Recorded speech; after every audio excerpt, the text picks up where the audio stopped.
సంవత్సరాల తరబడి ఎన్ని మందులు వాడినా మీ మోకాల నొప్పులు తగ్గట్లేదా? ప్రాణ పెయిన్ క్లినిక్ లో అత్యాధునిక చికిత్స.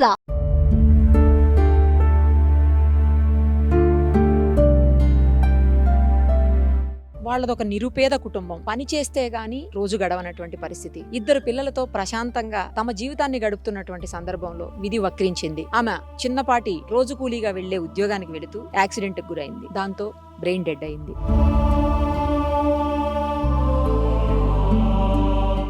అతను అవ్వడానికి నిరుపేదే కావచ్చు, కటిక పేద కావచ్చు, కానీ ఉన్నతమైన మనసు అతనిది. ఆ మహోన్నతమైన మనసుతో బ్రెయిన్ డెడ్ అయిన భార్య అవయవాలను 8 మందికి దానం చేశాడు. అంటే మరో 8 మంది జీవితాలకు భవిష్యత్తును కల్పించాడు. ఇప్పుడు మనం చూస్తున్నాము, ఎంతో మందికి హార్ట్ అవసరం ఉంటుంది, కిడ్నీస్ అవసరం పడతాయి, అలాగే లంగ్స్ అవసరం పడతాయి.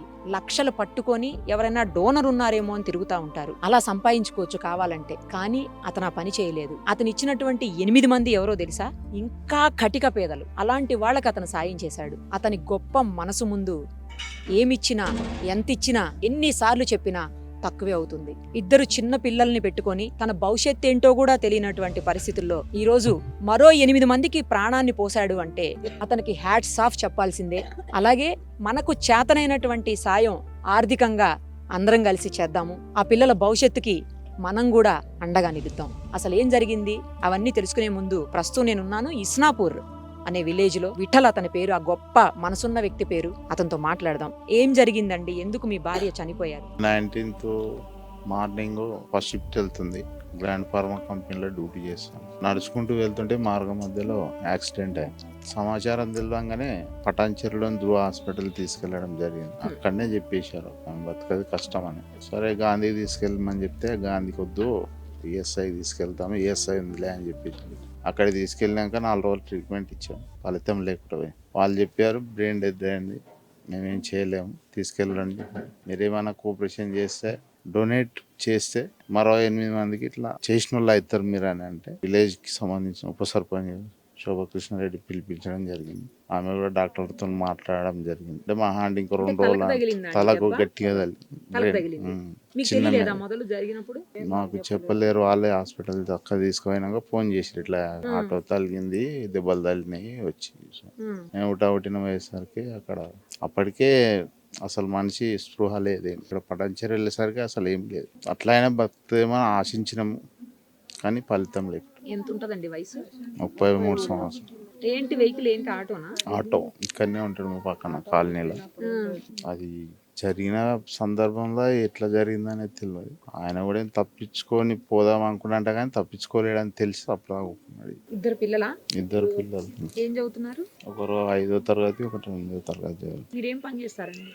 నేను అరబిందో కాంట్రాక్ట్ కంపెనీ కాంట్రాక్ట్ లా పనిచేస్తాను. లేబర్. Daily labour. ఇంకా లాస్ట్ అంతా ఏం లేదా? ఆస్తులు పెద్దగా ఏం లేవు మేడం. ఇల్లు ఉన్నది. ఏదైనా పని చేస్తేనే రోజు పని చేసుకోవడం, బతకడం అంతే. మీరు చాలా గొప్ప పని చేశారండి. మీకు నిజంగా చేతులెత్తి దండం పెట్టాలి. మార్గం అనేది వేరే లేదు. ఆ విధంగా ఆమె ఆత్మశాంతి ఇస్తుందని నేను ఆ పని చేయడం జరిగింది. డబ్బులు వస్తాయని ఊహించలేదు, నాకు తెలియదు. అయినా సరేలే అక్కడ హాస్పిటల్ మేడం కూడా వచ్చి మేము ఎంత కొంత అమౌంట్ ఇవ్వండి అని చెప్పి బాగానే డిమాండ్ చేసింది డాక్టర్. డబ్బు విషయంలో అయితే మేము ఏం చేయలేమని చెప్పి డాక్టర్. ఎన్ని రోజులు అయిందండి ఇప్పటికి జరిగి? వారం. చనిపోయి 24 నాడు మొన్న మేము యాక్సెప్ట్ చేసిన తర్వాత వాళ్ళు తీసుకెళ్ళి ఏవైతే ఉన్నాయో పార్ట్స్ ఆ రోజు తీసుకెళ్ళి, అంటే మేము ఒప్పుకున్న తర్వాత తీసుకుపోయారు. వాళ్ళు కూడా ఇంకా మా ఇంక 2 రోజులు 3 రోజులు పెట్టుకొని ఇచ్చేస్తాం, అంతకంటే ఇంకా చేసేది ఏం లేదు అని చెప్పి ఎక్కడ తీసుకెళ్ళినా అయిపోయింది, బ్రెయిన్ డెడ్ అని చెప్పేసి దానికి ట్రీట్మెంటే లేదని చెప్పి. ఉప సర్పంచ్గా ఉన్నారు, మీరే ఒప్పించి ఒక మంచి కార్యక్రమానికి నాంది పలికారని తెలిసి బాగా అనిపించింది. బట్ ఏంటంటే వాళ్ళ ఫ్యామిలీ ఆర్థిక పరిస్థితి చాలా అధ్వాన్నంగా ఉంది అని ఇక్కడికి వచ్చిన తర్వాత అర్థమవుతుంది. అవునండి. ఇస్నాపూర్ గ్రామం, పటాన్చెరు మండల్. ఇక్కడ కుమ్మరి విఠల్ తను అవడానికి నిరుపేద, కాకపోతే సమాజంలో అంబానీ అదాని కంటే మించిపోయింది తమ్ముడు, చాలా మించిపోయింది. నేను కూడా హాస్పిటల్కి వెళ్ళి డాక్టర్ వాళ్ళని, జీవన్ దాన్ వాళ్ళని కూడా రిక్వెస్ట్ చేసిన. వాళ్ళది చాలా పేద కుటుంబం, ఏమీ లేదు వాళ్ళకి అసలు. ఈ 2 రూమ్ల రేకులిల్లు కూడా తనకు పెట్టిన పుస్తల తాడు, కమ్మలు అవన్నీ కూడా అమ్మేసి ఈ 2 రూములు కట్టుకుంది. ఇద్దరు డ్యూటీకి పోతారు. వీడికి జ్వరం వచ్చి వీడు కూడా, తమ్ముడు కూడా 2 నెలల నుంచి డ్యూటీకి వెళ్ళట్లేదు పాపం. అమ్మాయి డ్యూటీకి వెళ్తుంది, మొన్న 19th రోజు ఉదయం 5:30కి ఫస్ట్ షిఫ్ట్ వెళ్తుంటే ఆటో గుద్దుకుంది. సో ఆటో అయినా కూడా కావాలని చెయ్యలేదు, ఇక అయిపోయింది. సో నేను డాక్టర్లను అక్కడ ఉండే ఇన్ఛార్జ్ పెద్ద సార్ని కూడా పోయి మాట్లాడినా. సరే సార్, మాకు మీరు అవయవాలు ఎవరికి ఇస్తారో మాకు చెప్పకండి, బట్ వాళ్ళు కూడా ఏదో ఆశించుంటారు కదా, వాళ్ళ నుంచి పిల్లలకి ఏమన్నా సాయం చేయండి అని చెప్పి చాలా రిక్వెస్ట్ చేసిన. ఎంత చేసినా కూడా వాళ్ళు మాతో కాదమ్మా, మేమేం చేయలేము, అట్లా ఇంతకంటే కటిక పేదలకే మేము అవి డొనేట్ చేస్తామని చెప్పారు. సో ఈరోజు మిమ్మల్ని ఎందుకు పిలిపించామంటే, ఈ విషాద కథనాన్ని మన ఏరియాలో చుట్టుపక్కల మన స్టేట్ లెవెల్లో మీరు కనుక ప్రచురిస్తే ఎవరైనా దాతలు వచ్చి వాళ్ళని ఆదుకుంటారని మీడియా ముఖంగా తెలవడం జరుగుతుంది. ఎవరైనా ఆపన్న హస్తం అందిస్తే వాళ్ళు కొంచెం వస్తారు. తనకు కూడా హెల్త్ బాగలేదు, కనీసం ఒక 6 నెలలు 1 year దాకా కూడా పనిచేసే స్థితిలో లేడు. తల్లి లేదు, ఇప్పుడు తను కూడా పడుకుంటే నానమ్మ చేత కాదు అసలు, ఆమె కూడా ఏం చేయలేని పెద్ద ఆవిడ. అమ్మమ్మ అసలు ఏమి పనికి రాదు. సో ఆ పిల్లలను దృష్టిలో పెట్టుకొని మేము చాలా విన్నాం, సుమన్ టీవీ ద్వారా ఆపన్న హస్తాలు చాలా అందించారని చెప్పి విన్నాం. సో అందుకే మిమ్మల్ని రిక్వెస్ట్ చేయడం జరుగుతుంది మీడియా ముఖంగా. ఎవరైనా దాతలు ఉంటే ఆ పిల్లలకి ఏదైనా సాయం చేస్తారని వాళ్ళ తరఫున, నా గ్రామం తరఫున, అందరి తరఫున వేడుకుంటున్నాను. మీ గ్రామం నుంచి కూడా ఏమైనా హెల్ప్ చేసే మా గ్రామం నుంచి మేము చేస్తామండి. అంటే ఈ కుటుంబానికి ఇప్పుడే కాదు, చేతనైనంతలో నేను అప్పుడప్పుడు హెల్ప్ చేస్తుంటాను. ఫర్దర్ ఫ్యూచర్లో కూడా మాకు తోచినంత సాయం, మా కనుసైగల్లోనే వాళ్ళు ఉంటారు, మాకు తోచిన సాయం మేము చూస్తూ ఉంటాం. బట్ ఎంత చూసినా కూడా ఇంకెవరైనా ఆపన్న హస్తాలు ఇస్తే బాగుపడతారు కదా పిల్లలు చిన్నగా ఉన్నారు, పని చేసే స్థితిలో లేడు. ఇప్పుడు ఇంచుమించు ఒక 1 year అయినా కావాలి ఆ మహానుభావుడు కోలుకోవడానికి. మహానుభావుడు అంటే గొప్ప మహానుభావుడు, ఇంతమంది చరిత్ర ఉన్నా కూడా చాలా మహానుభావుడు. ఎంతమంది సంఘ సంస్కర్తలు ఉన్నా, స్పీచ్లు ఇచ్చే పొలిటికల్ లీడర్స్ ఉన్నా, డాక్టర్స్ ఉన్నా, లాయర్స్ ఉన్నా, ఎంత మేధావైనా చదువుకొని ఒక మనిషి ఇంత త్యాగం చేసిండంటే వాడికి మీడియా తరఫున హ్యాట్సాప్ చెప్తున్నా. వాడి వల్ల ఈరోజు మా ఊరి పేరు కూడా పలు ఊర్లలో మారుమోగుతుంది. మా ఊరికి కూడా ఒక గొప్ప మంచి పేరుని తీసుకొచ్చాడు తమ్ముడు. వాడికి హెల్ప్ చేస్తారని మీ అందరికీ కోరుకుంటున్నాను. మేడం ఒక బిడ్డ ఒక కొడుకు, బిడ్డ పెద్దది, పిల్లలు చిన్నగా నాకు శాత కాదు మేడం పని చేయనికే. పిల్లల్ని చేసి సహాయకరం చేయండి మీరు. మేము గరీబ్ కాలము, కూలినాలు పోయటం. అంతే బిడ్డ పోయింది, ఏడికి తెస్తే నేను ఆమె ఉంటే ఆమె పిల్లలను చూసుకుంటుండే, నేను కూడా మళ్ళీ చూడకుంటే మీకు అందరికీ పుణ్యం వస్తుందిగా పిల్లలకు సాయం చేస్తే. నేను అత్తమ్మనమ్మ, నా పిల్లగాని కూడా తెలుసుకోలేరు, పేషెంట్ అంట, పిచ్చోడు అయిపోయాడు. ఈ పిల్లలకి ఏదన్నా సాయం చేయదు. ఏం చదువుతున్నావా అమ్మా? 8th class ZPHS. ఇక్కడేనా? పరిస్థితి బాగాలేక ప్రైవేట్ నుంచి గవర్నమెంట్ మార్చింది మేడం. ఇంతకుముందు ఎక్కడ చదివేవాళ్ళు? SM. అది ప్రైవేట్ స్కూలా? COVID-19 వచ్చినప్పటి నుంచి అక్కడ నుంచి తీసి ఆర్థిక పరిస్థితి వల్ల ఇక్కడ గవర్నమెంట్ లేదు, ఆర్థిక పరిస్థితి బాగలేక గవర్నమెంట్లో వేసి చదివించుకుంటున్నాను. నువ్వేం చదువుతున్నామ్మా? 5th క్లాసా? ఏ స్కూల్? ప్రైమరీ. ఎక్కడ? విలేజ్. గవర్నమెంట్ వీళ్ళు పిల్లలు చిన్న ఉన్నప్పటి నుంచి చూస్తూ ఉన్నాను. వాళ్ళ అమ్మ వాళ్ళు ఏమీ లేని వాళ్ళే, వీళ్ళు చూస్తున్నాము. ఒక 6 నెలలు పని ఉంటుంది, వీళ్ళు కాంట్రాక్ట్ ఎంప్లాయ్ కాబట్టి ఓ 3 నెలలు పని ఉండదు. వీళ్ళకు బ్రేక్ వచ్చినప్పుడు వీళ్ళ పరిస్థితి చాలా దీనావస్థలా ఉంటుంది. కోవిడ్ తర్వాత పని లేక వీళ్ళు ఫీజులు ఏమీ చెల్లించలేకపోయి స్కూల్ గ్యాప్ వస్తే, వద్దు మన దగ్గర గవర్నమెంట్ స్కూల్ మంచిగా ఉందమ్మా అని చెప్తే, ఇన్ని రోజులు ప్రైవేట్లో చదివిపించినాం అక్క అని గవర్నమెంట్ లేయడానికి కూడా వెనక ముందైంది. ఆమెకు పిల్లలంటే అంత పిచ్చి, మాలాక కావద్దు, మీరు చదివించుకుంటారు కదక్క, మీలాక చదివించుకుంటే మా పిల్లలన్నా మాలాక కాకుండా ఉంటారు అని తను ప్రైవేట్లో చదివించడానికే ప్రయత్నం చేసింది. లేదు మన దగ్గర గవర్నమెంట్ స్కూల్ బాగానే ఉంది అని మేము గవర్నమెంట్ స్కూల్లో వేయించాము. కష్టజీవి మేడం, పిల్లల కోసం ఎంత కష్టమైన వేస్తున్నాయి. ఫీవర్ వచ్చి తను వీళ్ళ ముగ్గురికి ఫీవర్ ఉంది, వద్దు ఈ పూట ఉండిపో అంటే కూడా మనం చేసుకుంటేనే, జీతం తక్కువ వస్తే సరిపోదు. మెడిసిన్ ఈ రోజుల్లో హాస్పిటల్కి వెళ్తే 4-5 వేలు అవుతున్నాయి, మెడిసిన్కి సరిపోవట్లేదు అని తను వెళ్ళింది. పొద్దున ఫస్ట్ షిఫ్ట్ కోసం బయలుదేరింది, వెనకాలకి వెళ్ళి ఆటో వచ్చి ఢీకొన్నది.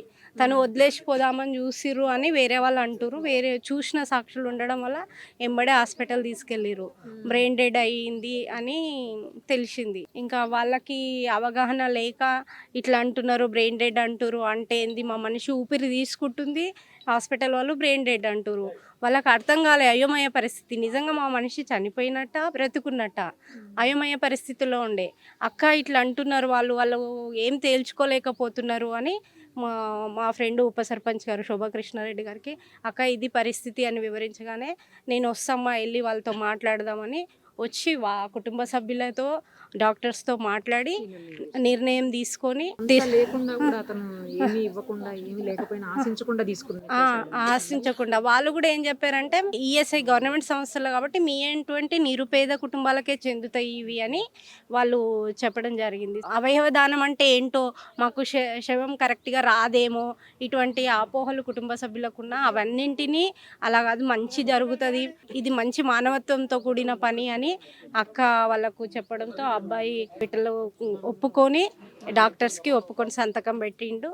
అప్పుడు అవయవదానం అనేది జరిగింది. ఇప్పుడు మేము కోరుకునేది ఏంటంటే వాళ్ళ కుటుంబంలో చీకటి జరిగిన, వాళ్ళ కుటుంబానికి ప్రాణం కోల్పోయిన యాక్సిడెంట్తో ఇంకో కొన్ని కుటుంబాలకు వెలుగునిచ్చారు కాబట్టి సమాజానికి వాళ్ళు సహాయం చేసిరు, మానవత్వం చాటుకురు. సాటి సమాజంగా మనం చేయాల్సింది ఏంది అంటే ఆ పిల్లలకి ఆమె ఆరాటం ఏముండే, నా పిల్లల భవిష్యత్తు అని.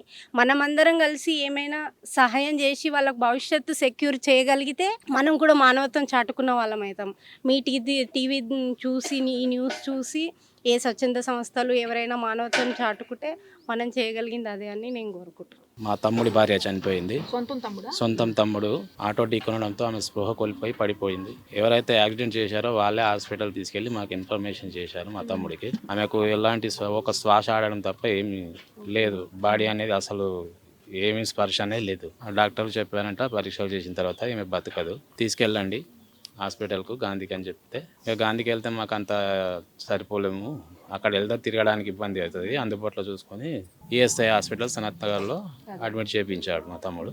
అక్కడ మేము వెళ్ళి చూస్తే అక్కడ అడిగినా ఇంకా 4 రోజులు ట్రీట్మెంట్ ఇచ్చారు. ఇచ్చిన తర్వాత మాకు చెప్పారు, పిలిచి మా కుటుంబ సభ్యులందరినీ పిలుచుకొని, ఈమెకు ఎలాంటి స్పందన లేదు అవయవాలకు, చిన్న మెదడు అనేది మొత్తం డెత్ అయిపోయింది, తద్వారా ఆమెకు బ్లడ్ సర్క్యులేషన్ అనేది సప్లై అవుతలేదు, ఇంకా మేమేం చేయలేమా, మహా అంటే ఆక్సిజన్ మీద ఇంకో 4 రోజుల వరకే మేము ఉంచగలుగుతాము, అంతలోపు మళ్ళీ ఏవైతే పార్ట్స్ ఆమె భాగాలు ఉన్నాయో అవి కూడా చనిపోయే అవకాశం ఉంది అని చెప్పి మాకు ఎక్స్ప్లెయిన్ చేసి చెప్పడంతో మేము స్పందించి ఇక నలుగురికి ఉపయోగపడతాయి అని చెప్పారు. వివరించి చెప్తే మా గ్రామ పెద్దలను, శోభమ్మ అక్క, కృష్ణారెడ్డి వాళ్ళని పిలిపించి డాక్టర్లతో మాట్లాడి నిర్ణయం తీసుకోవడం జరిగింది. సుమన్ టీవీలో మీ పర్సనల్ అండ్ బిజినెస్ ప్రమోషన్స్ కోసం కింది నెంబర్కి కాంటాక్ట్ చేయండి.